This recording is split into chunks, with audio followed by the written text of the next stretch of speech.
The writing for the Books of Magra has had its own evolution, like all the other elements of what I call its ecosystem: the music and sound, the images, the architectural principles, and the concepts.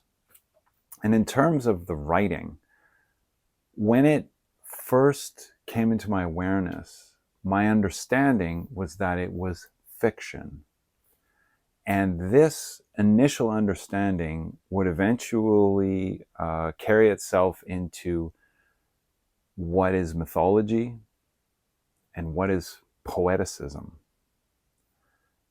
To begin with, when the Books of Magra first appeared for me, it was in the writing of it. So I saw a scene in my mind. I was presented with some names of places and characters, and it was basically the depiction of to put it in a nutshell, a cosmic ritual. And having first written that scene, I understood it to have a very pertinent and valuable perspective of being created through the mindset of fiction, or what I thought fiction for me was at that time. And at that time, fiction just meant what's not true, what hasn't actually happened. It's something imagined. And so as I began writing the Books of Magra from this understanding of fiction, I started to recognize how this wasn't actually the case.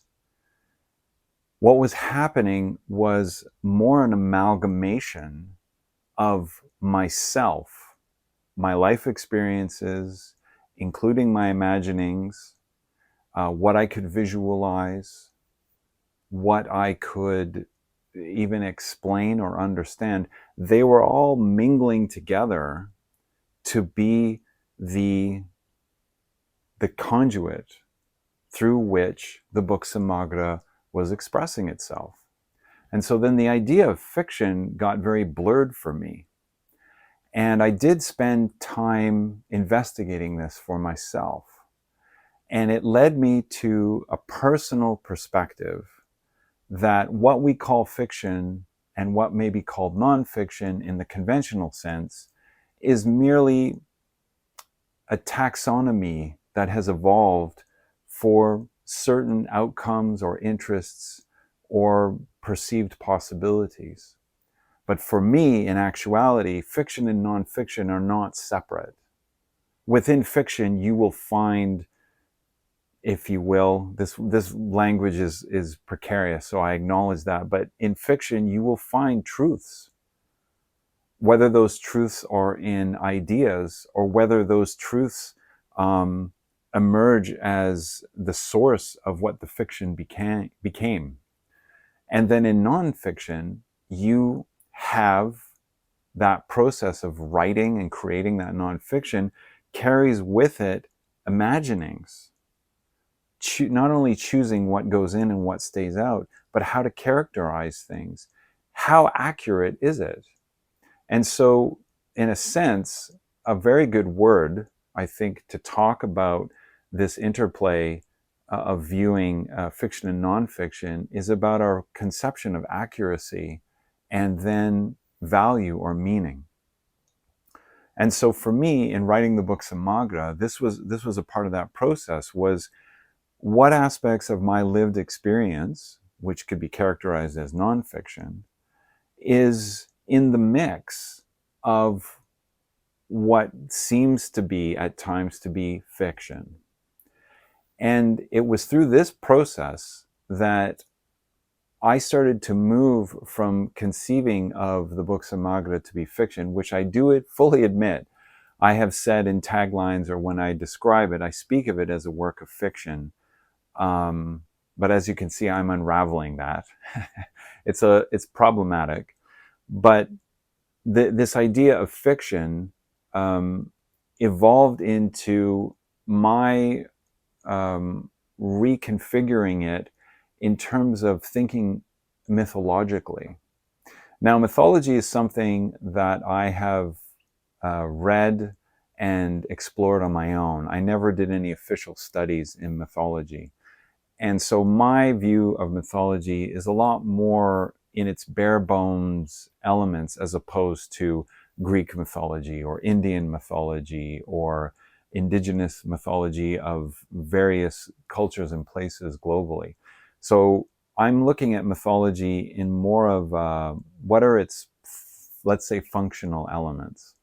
And so moving from fiction to conceiving of the Books of Magra from fiction to mythology, I came to be much more invested in this very important element that's in mythology, which is symbolism. And I want to explain that a little bit. So the thing for me about mythology and symbolism, and naturally you can find symbolism in other forms of writing that don't get identified as mythology, symbolism is amazing simply because it doesn't want anything from you. Symbolism is a means of an individual's journey, if you will, or evolution, or discernment of experience. But symbolism never has this, well, I say never, is not about absolutes. Because I use never, and never can be very absolutist. It's not about absolutes. Symbols and symbolism move with you if you move. So for example, if you have a story that you read as a child and it had a lot of meaning or significance for you, and then a number of years later you read it again and you find new meaning, you find a new understanding of the exact same story, the exact same elements, the exact same characters or objects in that story. That is what symbolism really, I think, illustrates in its potency, is that it doesn't sit to convince you of anything. It's assisting you in your exploration of being. And so with the Books of Magra, this approach, instead of thinking of it as fiction or a mixture of fiction and nonfiction, but to be more in the element of mythology, enabled me to take that idea of the mixture of fiction and nonfiction and be at ease with it, be at peace with it. Because what was more intricate and more pressing in its intricacy was symbolism. And one of the things that I love about symbolism is the idea of relationship. And as I illustrated with reading a story as a child and later on in life, relationship is incredibly nuanced. I don't think the idea of relationship can be basically defined in any way in numerical terms or even qualitative terms or quantitative terms. I think relationship is just magnificently expansive. It really has a kind of infiniteness about it. And so mythology for me really carries this quality of relationship. And so as I came to a point with the Books of Magra and being in this mindset of a mythological perspective is actually how I will often refer to it, I then started to write with a care for that sense of symbolism. And then it started to evoke this other feeling in me, this other, I don't want to say an urgency, but another aspect that felt pressing, that I hadn't quite recognized and wasn't cultivating or utilizing. And this is where, from that fiction standpoint to that mythological standpoint, I came into this sense of poeticism. And what really invoked that was actually the time at which I started to write a lot more music for the Books of Magra. And in doing so, which is not an unusual thing whenever one is working in terms of music, you build your own taxonomy. So we have ways of talking about the structure of music, whether it's harmony or rhythm or melody. And so with the Books of Magra, the way that the music was evolving and is still evolving to this day is a very dynamic, multifaceted, multidimensional, multifunctional process that, as I've spoken of before, it is this, I step into the ecosystem of the Books of Magra, and that is where I find what I'm working on next. And so in pursuing music of the Books of Magra, there were these moments of questions of melodicism. And to be very brief about it, it was the melodicism of sometimes asking myself, what is the meaning of this? Which is sometimes something that can be very easily, kind of a little bit of an entrapment in the past for myself, was, well, what does this mean? Instead of just allowing it to be and then following it. And so in exploring this time of melodicism with the Books of Magra, the implications of poeticism started to arise, and brought again this idea of relationship that had come up in its way, moving from thinking in terms of fiction to mythology. And it was at this time that I was reminded of the idea of a gentleman named Gregory Bateson. And Gregory Bateson was very involved in a number of different areas. And one of those was very philosophical. And he had this idea that he called syllogisms in grass. Now, a syllogism is just a process of generating a logical outcome.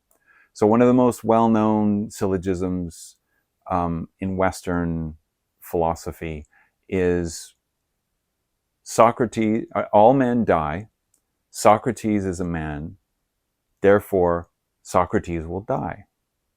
And so basically what you have is you have a very large general statement, you have a very particular statement, and then together you have a conclusion.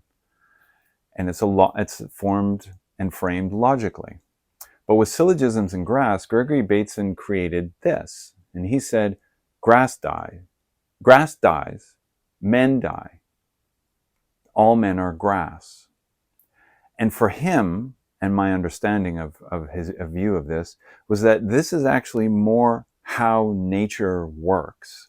This is more of the mechanics of nature, is in this kind of relationship and thinking.